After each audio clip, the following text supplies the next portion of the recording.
దగ్గరగా ఒక ఇన్సిడెంట్ మీతో షేర్ చేసుకోవాలనిపిస్తుంది అనమాట. ఎవరో ఒక పొలిటీషియన్, సరే ఎవరికైనా సరే నేను చాలా సాఫ్ట్ టార్గెట్, ఎవరైనా ఏదో మాట అనేసి ఏం పర్వాలేదు.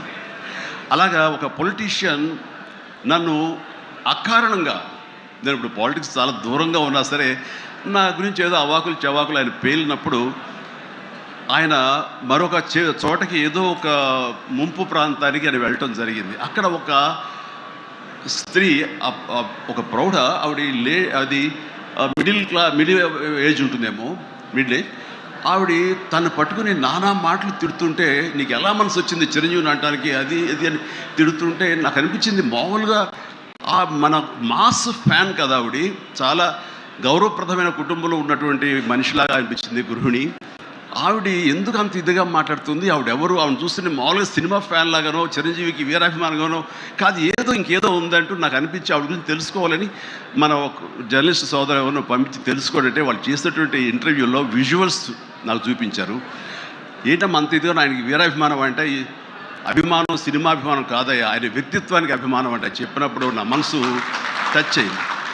ఏంటమ్మా అంత ఇదిగా, ఏంటమ్మా ఆయన మీకు ఏమైనా సహాయం చేశాడు, ఏం చేస్తాడంటే సహాయం చేయటం అయ్యా, నా బిడ్డ ప్రాణాలను కాపాడాడు అని అన్నప్పుడు, ఏ విధంగా ఏంటి అని అన్నప్పుడు, నా బిడ్డకి రాజమండ్రిలో దగ్గర ఒక పల్లెటూరుది, రాజమండ్రిలో కానీ కాకినాడలో కానీ నా బిడ్డకి ప్లేట్లెట్స్, డెంగ్యూ వచ్చేసి ప్లేట్లెట్స్ బాగా డౌన్ అయినప్పుడు వితిన్ అవర్స్ నా బిడ్డ కనుక ప్లేట్లెట్స్ సమయానికి అందకపోయి ఉంటే కనుక వాడు ఏమైపోయాడు, పాటిగా దూరం అయిపోయేవాడు. అంటే ఒక 8 ఏళ్ల బాల్ని అబ్బాయిని పిలిచి పక్కన కూర్చోబెట్టుకుని ఆ తల్లి చెప్తుంది, మరి ఎవరో చెప్పారు చిరంజీవికి ఫోన్ చేయపోయావమ్మని. నేనేంటి చిరంజీవి ఫోన్ చేయటువంటి, ఎక్కడ నుంచి చేయగలను, ఆయన ఎక్కడో ఉంటాడు, ఎలా చేయాలి ఫోన్ అని తెలియని పరిస్థితుల్లో, లేదమ్మా బ్లడ్ బ్యాంక్ చేయి, వాళ్ళు ఖచ్చితంగా ఎత్తుతారు ఫోను, నీకు సహాయం చేస్తారంటే, వాడు గంటల్లో కావాలి, అది ఎక్కడో ఉంది హైదరాబాద్లో, ఎలాగొస్తుందో అనుకున్నాను. కానీ అయినా సరే ఎక్కడో ఆశ చావక ఫోన్ చేయడం జరిగింది. ఫోన్ చేసిన తర్వాత అక్కడ స్పందించి అక్కడ సిబ్బంది వెంటనే రాజమండ్రి పరిసర ప్రాంతాల్లో ఉన్న అభిమానులు, ఆ బ్లడ్ గ్రూప్ ఎవరికైతే ఉందో అభిమానుల్ని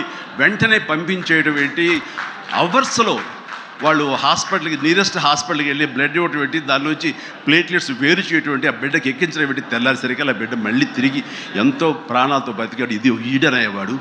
ఆయన కనుక సమయానికి చేయకపోయి ఉంటే నా బిడ్డ ఏమైపోయాడు. అలాంటి మనుషుల ఈ తుచ్చులు నీచులు కలిసిందని మాట్లాడతారు. వాడిని నాకు సరిపోలేదు, దగ్గరికి వెళ్ళి ఉంటే ఏమి చేసేదాన్ని చెప్పేసి అప్పుడు అంటుంటే చాలామంది అంటారు, ఏమని మిమ్మల్ని ఇలా అటాక్ చేస్తుంటారు సోషల్ మీడియాలో మాట్లాడుతుంటారు, మీరేం మాట్లాడరు ఏంటని. నేను చేసినటువంటి మంచి కార్యక్రమాలు, నేను పొందినటువంటి ప్రేమ అభిమానం, ఇదే నాకు రక్షణ కవచం. నేను మాట్లాడక్కర్లా, నేను చేసుకున్న మంచి మాట్లాడుతున్నట్టు నేను అలాగే అంటుంటాను, ఇది సత్యం. సో ఆ తర్వాత మళ్ళీ ఆ సదరు రాజకీయ నాయకుడు మళ్ళీ ఎక్కడా మాట్లాడేది నాకైతే వినపడలేదు. అంటే వాళ్ళకు కూడా మనసు ఉంటుంది కదా, వాళ్ళకి ఒక అంతరాత్మ ఉంటుంది కదా, వాళ్ళకి తెలుసు. ఇంటికి వెళ్ళేసరికి ఆయన అంతరాత్మ చెప్పబోయిన ఇంట్లో వైఫ్ అని చెప్పుద్ది, ఏంటి చెప్పు నోరు అని. సో ఇలా ఉంటుంది అన్నట్టు వాళ్ళ ఇది. సో మనం మాట్లాడక్కర్లేదు, మనం చేసుకుంటూ వెళ్ళిపోతూ ఉంటే కనుక ఎవరైతే ఇలాంటి రాతలు కానీ చేతలు కానీ మాటలు కానీ అంటారో వాళ్ళకి అదే సమాధానం. అందుకని నేను ఎప్పుడు దేనికి స్పందించను, అవసరం నాకు లేదు. మంచి చేసుకెళ్ళిపోవటమే, ఇలా మంచి చేసేటువంటి మాలాంటి తమ్ముళ్ళకి నేను సహాయంగా నేను ఉండటమే తప్ప ఇంకోటేం కాదు.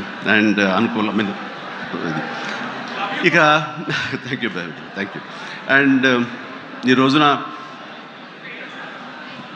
ఎక్కడ ఇతర దేశాల్లో నా అభిమానులు కూడాను నా మాటని స్ఫూర్తిగా తీసుకుని ఆయా ప్రాంతాల్లో వాళ్ళు బ్లడ్ డొనేషన్స్ చేస్తూ ఈ రోజున నాకు మంచి పేరు, మరింత మంచి పేరు వచ్చేలాగా నేను గర్వపడే విధంగా వాళ్ళు చేసేటువంటి బెడ్ డ్రైవ్స్కి వాళ్ళు ఎక్కడో సరే, ఏ ప్రాంతంలో ఉన్నా సరే, ప్రతి ఒక్కరికి నేను ఎప్పుడు కృతజ్ఞతతోటి నేను నా మనస్ఫూర్తిగా నా అభినందనలు తెలియజేస్తూ ఉంటాను.